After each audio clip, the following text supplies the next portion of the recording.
Sabe o que é mais legal de estar à frente de um projeto que tem um propósito muito nobre, que é falar de histórias, de experiências e principalmente humanizando as nossas relações dentro do nosso mundo de TI? E nossa forma de enxergar em como fazer isso é batendo papo, é conhecendo histórias e principalmente trazendo histórias que podem deixar um grande registro nessas nossas conversas. Eduardo Vasconcelos, seja muito bem-vindo, um grande prazer recebê-lo aqui. Muito obrigado por receber, muito obrigado pela iniciativa de ter a gente aqui. Eduardo, você sabe que eu fiquei surpreso de saber que você acompanha, né, a nossa série do Por Trás da TI, já com algumas histórias. Você sabe que um trabalho de 4 anos, né, podendo materializar principalmente isso que nós vamos fazer agora, conhecer mais da sua história, né, mais um pouco de tudo aquilo que você construiu dentro da sua jornada. Vamos começar falando um pouquinho de infância, aonde você nasceu, um pouco da sua história, desde lá do início. O que você acha?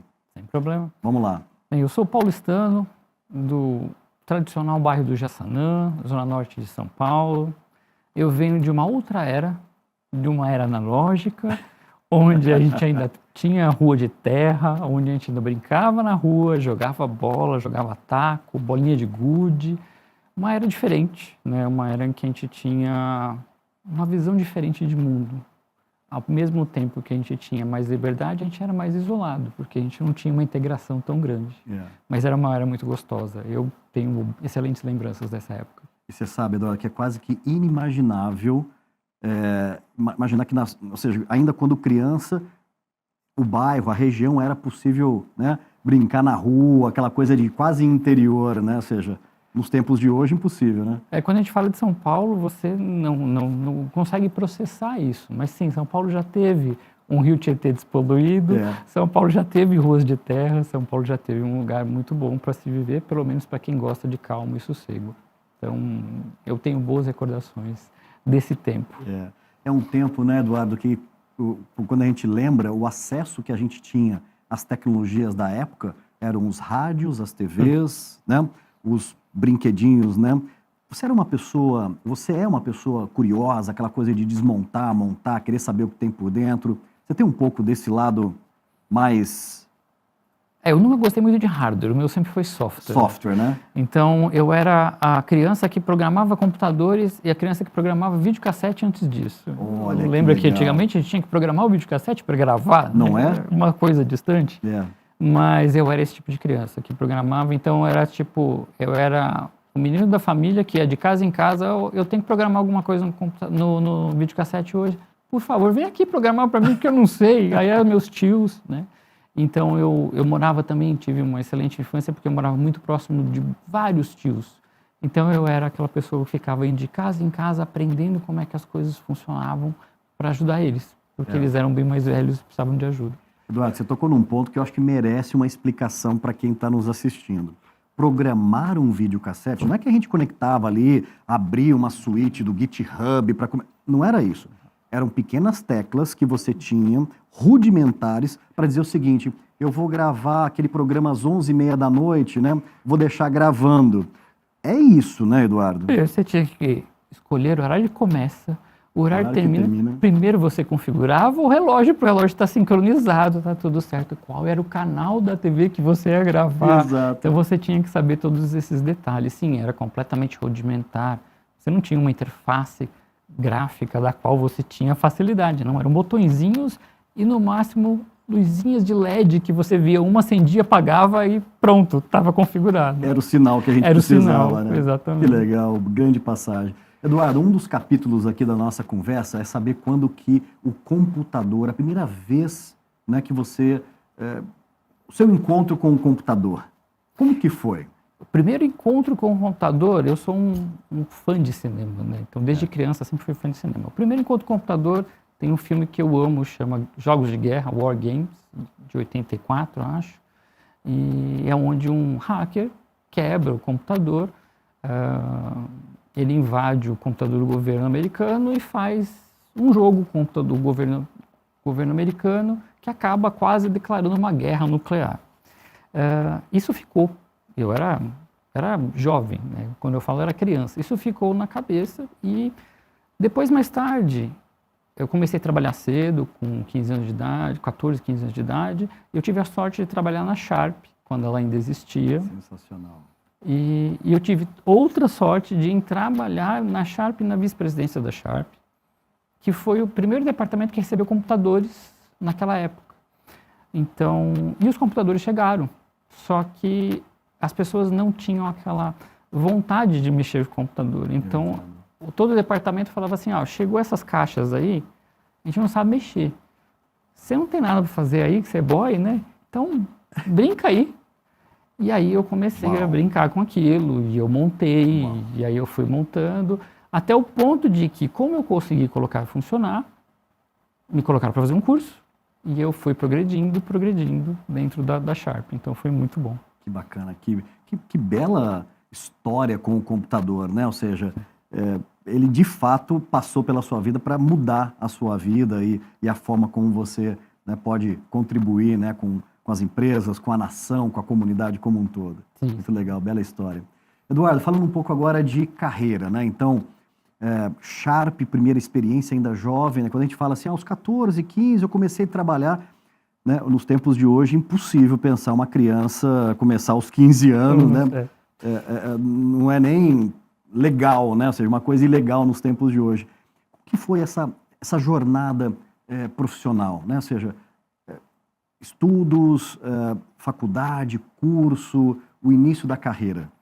Para mim foi sempre... Bem, a curiosidade, como você disse antes, ela sempre me trouxe essa vontade de sempre estar presente no novo.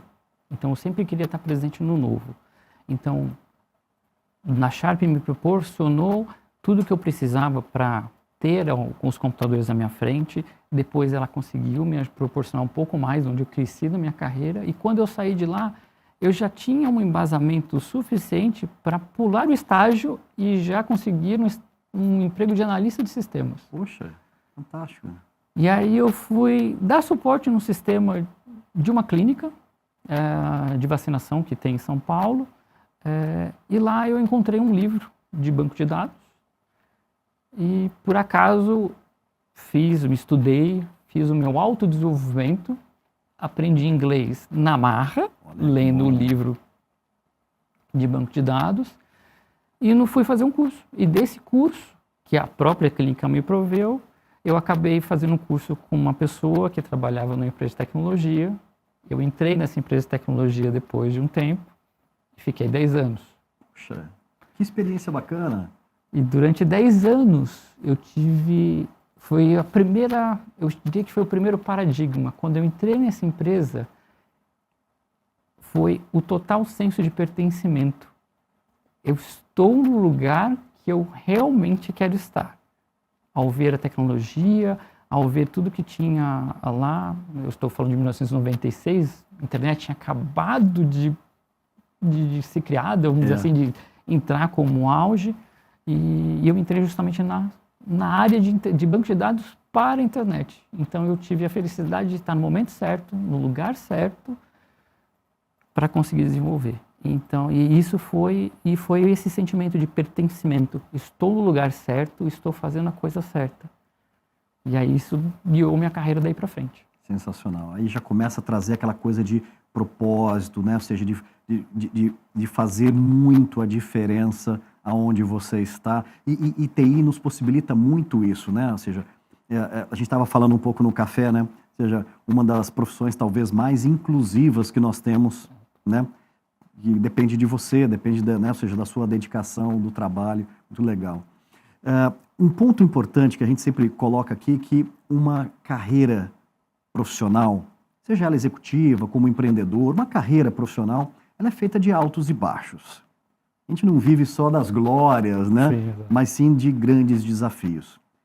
Tentando resgatar aqui momentos, né, que foram muito importantes na sua jornada. Né? Você acabou de dar um exemplo de um aqui, essa jornada de quase 10 anos, né? Mas aqueles momentos assim de indecisão, de, poxa, preciso tomar uma decisão super importante, ir para um lado ou para o outro, um desafio novo. Vem à cabeça alguns momentos na sua carreira assim, que são fundamentais para a gente estar aqui hoje juntos? Hoje eu posso falar que a gente passa por vários momentos desse ao longo da vida. Então, a vida ela não é tão linear quanto a gente pensa que é. Mas trabalhei 10 anos nessa empresa, uma empresa de tecnologia, e teve uma hora que eu realmente me senti estagnado. E aí, a primeira hora que você faz aquele pensamento autorreflexivo, será que eu realmente estou fazendo a coisa certa ou será que eu realmente faço a coisa... Onde eu me perdi? Tá. E aí foi onde eu parei, pensei, comecei a estudar novamente para melhorar minha carreira de uma forma gerencial, porque eu já era um cargo de gerente, e entender que a tecnologia eu já dominava. O que eu precisava dominar era pessoas. Boa, excelente. Então eu precisava entender melhor pessoas, entender o que eu estava entregando afetava a vida das pessoas para quem eu estava entregando. Então eu comecei a fazer essa reflexão e falar, olha, eu entendo o que a empresa faz, eu entendo o que eu faço, mas já não temos uma conexão. Porque vocês precisam fazer A e eu quero fazer B. E aí eu decidi fazer uma quebra na minha carreira, mudar completamente o que eu estava fazendo e correr atrás de outros desafios. E a gente tem que fazer essa autorreflexão de tempos em tempos.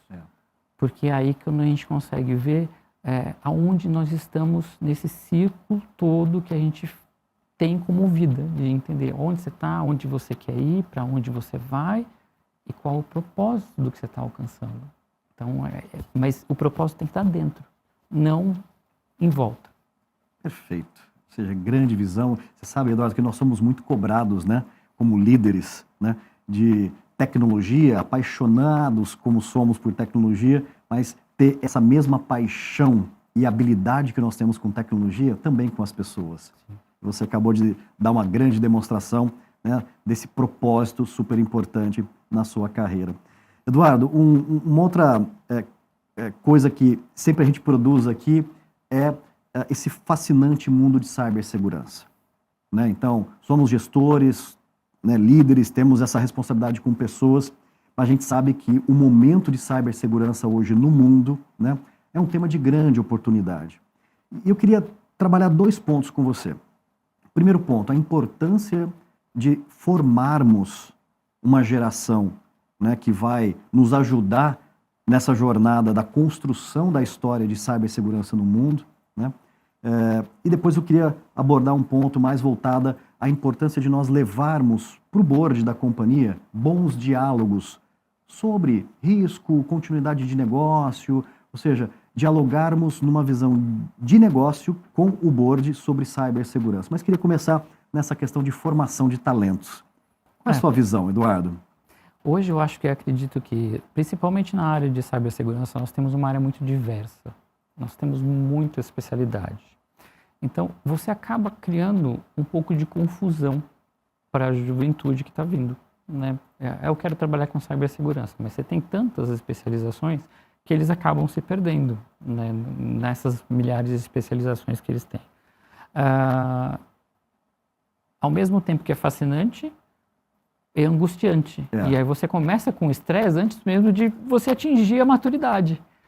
Então, a gente tem que, para ajudar, eu acho que para ajudar a juventude do jeito que está hoje, a gente tem que fornecer para eles informação suficiente para que eles tomem a decisão mais acertada de acordo com aquilo que eles têm tendência para fazer.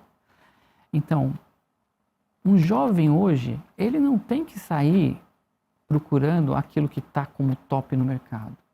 Ele tem que procurar mentores e pessoas que já estão na área. Vai falar com essas pessoas, vai entender o que essas pessoas fazem, como funciona, como as engrenagens rodam, e aí você faz uma autoanálise e fala, eu não gosto de ficar fazendo código, eu gosto de ficar mexendo com ferramenta. Então é uma especialização. Não, eu gosto de código, não tem problema. É uma outra especialização. Mas ter essa ciência de que a gente brinca em engenharia, você sempre faz básico da engenharia para depois se decidir. Você vai fazer civil, elétrica. Cibersegurança é a mesma coisa. Você vai ter um básico e depois você vai decidir sua carreira. Mas eu acho que hoje a juventude está pulando esse passo de temos bons profissionais que são mentores use, pergunte, procure. Eu não conheço um profissional da área que se nega a dar um aconselhamento. Isso é verdade. Tem muita união, né, Eduardo? Sim. Por falta de mentoria, de apoio, de aconselhamento, é só se dispor a querer. Exatamente. Eduardo, como falar de TI, falar de cyber numa linguagem do negócio e para, por exemplo, o board da companhia? Como que você tem trabalhado isso? Eu não vou falar que foi fácil, né? É um aprendizado. É. Né? Você sai de um ambiente completamente confortável, porque se você vem de uma área técnica, você se sente confortável falando técnico. É. Mas você tem que evoluir para um outro tipo de diálogo, onde você tem que pensar como um gestor de empresa. Então, eu vejo da seguinte forma, a minha condução de TI ou de gestão de segurança da informação é a minha empresa. Boa. Então, meu departamento é a minha empresa. Como é que eu vou garantir a sobrevivência da minha empresa e de todos que estão incluídos nela? E aí vem o fator do ser humano, onde a gente tem que lembrar que pessoas trabalham com você naquela empresa, para o board que nada mais é do que são os meus clientes. Então, como eu vendo isso? E é literalmente ter marketing, ter noções de marketing, ter noções de finanças, ter noções de estratégia de negócio, porque você está vendendo uma empresa dentro de uma empresa. Yeah. Então, você está vendendo a estratégia a longo prazo. É como eu tentar vender uma ferramenta, uma solução de cibersegurança para uma outra empresa. A mesma coisa acontece comigo. Eu tento vender uma ferramenta de cibersegurança para a minha empresa. E aí eu tenho que evaluar isso de formas a quanto isso traz de valor, de lucro, de risco avoidance, ou de gestão de risco, ou como eu trago isso de forma a mostrar que o que eu estou entregando é uma vantagem econômica e estratégia para a imagem da empresa, que não tem nada a ver com lucro, que não tem nada a ver com risco avoidance, mas se você colocar eu lá no seu discurso de venda do seu produto, eu tenho uma margem muito maior do que deixar sem eu estar presente. Fantástica visão, fantástica. Você deu aqui um, né, não passo a passo, porque não tem uma regra para funcionar, mas deu exatamente uma visão clara de como nós temos que encarar, né, essa jornada. Muito bacana. Eduardo, aqui o objetivo também é a gente lembrar que numa jornada como a sua, né, uma jornada super bonita, uma carreira feita de um degrau por degrau, se superando, né, etapas, como você mesmo colocou, fundamentando muito bem a etapa, né, técnica, depois o início da liderança, depois uma visão mais avançada. E hoje você tem uma visão, né, de um negócio global, de um negócio não só Brasil, mas uma visão multicultural, né? E a gente sabe que para chegar no desenvolvimento de uma jornada como a sua, a gente precisa contar com pessoas, né?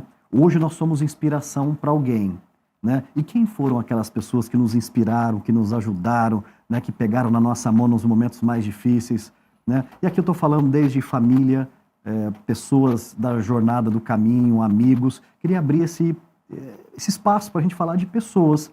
E fique à vontade, por favor. Eu não vou nomear os meus amigos e meus mentores, porque seria injusto. Eu tive tantos. Eu imagino. Eu fui realmente agraciado por uma quantidade enorme de pessoas que estiveram ao meu lado, que me guiaram nos momentos difíceis e que me deram um ombro amigo para me ajudar nos momentos difíceis. Aqui no Brasil, fora, que me ajudaram a me adaptar de formas que eu não consigo imaginar hoje.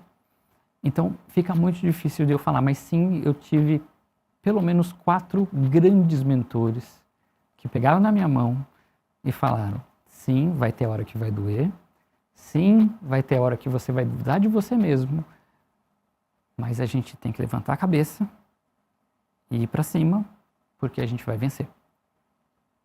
Então, hoje eu tento fazer o mesmo com as pessoas que estão comigo, mas eu tive 4 pessoas que eu não vou nomear, que foram muito importantes para mim nessa vida.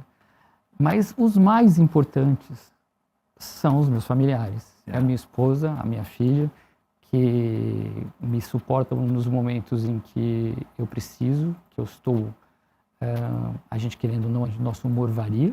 Então tem dia que você está bem, tem dia que você não está bem. E são as duas que estão sempre lá comigo. E meus pais, que na medida do possível, o que eles podiam prover para mim, eles podiam. Eles proveram durante o tempo. E até hoje, eles ainda torcem para que cada coisa que eu conquisto, eles estão junto comigo, eles estão lá e falando, olha, eu sabia que você conseguiu. Então, é importantíssimo ter esse apoio dentro de casa, esse apoio da família e de achar alguém que está junto com você. É verdade. Olha, incrível, né, ou seja, esse reconhecimento, né, é um momento aqui da nossa conversa que a gente toca no mais profundo do íntimo que nós carregamos no nosso coração, né, e super bonito, né, essa menção, né, as suas riquezas da sua vida, né, e realmente uma carreira precisa desse suporte. Se a gente não tem o suporte lá na base, dentro de casa, a gente sai para fora e parece que as coisas não dão certo, né, Edu? Fica vazio. Fica vazio. Fica vazio. E de vazio, aquele ditado antigo, né? Saco vazio não para de pé. Né? A gente não para de pé, né? Se não tiver essas bases. Muito legal, muito bonito. Eduardo Vasconcelos, família, trabalho, né? E o que você gosta de fazer nas horas vagas? Assim, você tem algum hobby? Final de semana, o que você curte fazer? Eu sou cinéfilo. É. Eu adoro cinema.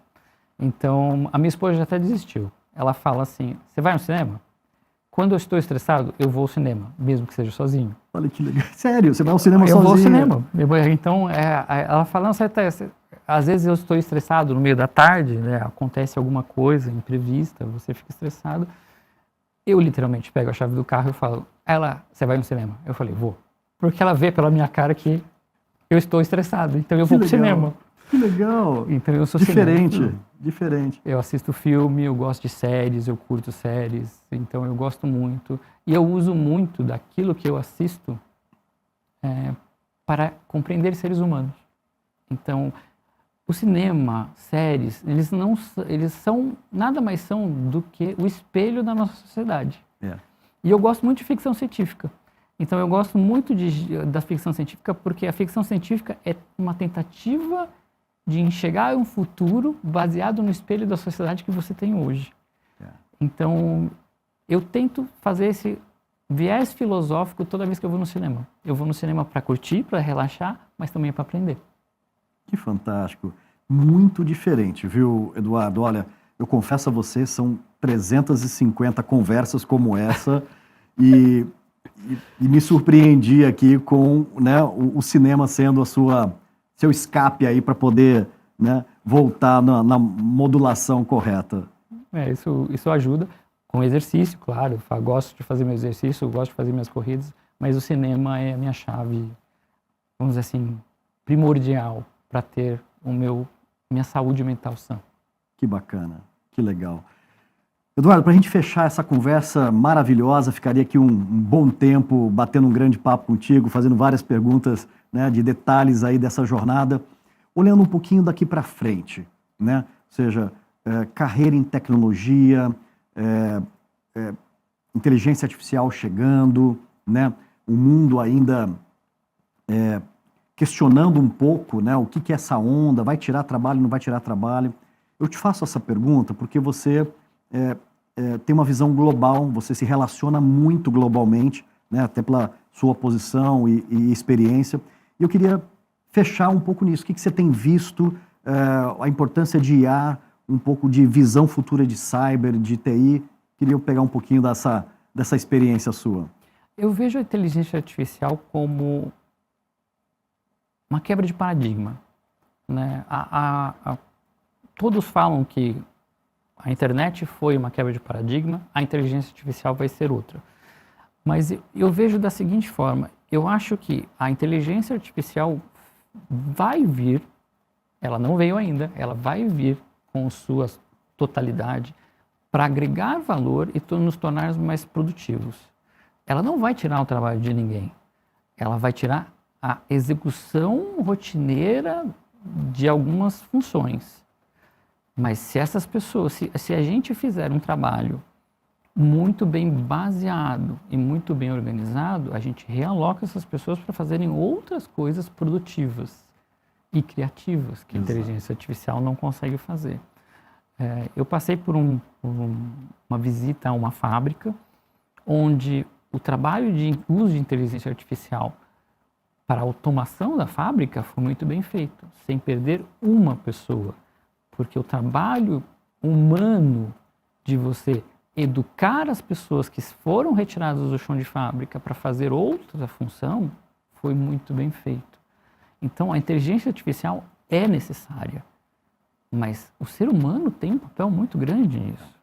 Então, não acho que um vai roubar o trabalho do outro. Para a segurança da informação, o que eu vejo é uma precipitação. Eu vejo muitas empresas se jogando em inteligência artificial sem fazer uma checagem de consciência do que estão fazendo. Então, elas pulam para a inteligência artificial, jogam seus dados aonde elas não têm um conhecimento de onde aquilo está indo, e depois, no final das contas, elas vão ter uma consciência grande. Então, como tudo que a gente adota de novo, requer uma certa cautela e uma certa linha de aprendizado.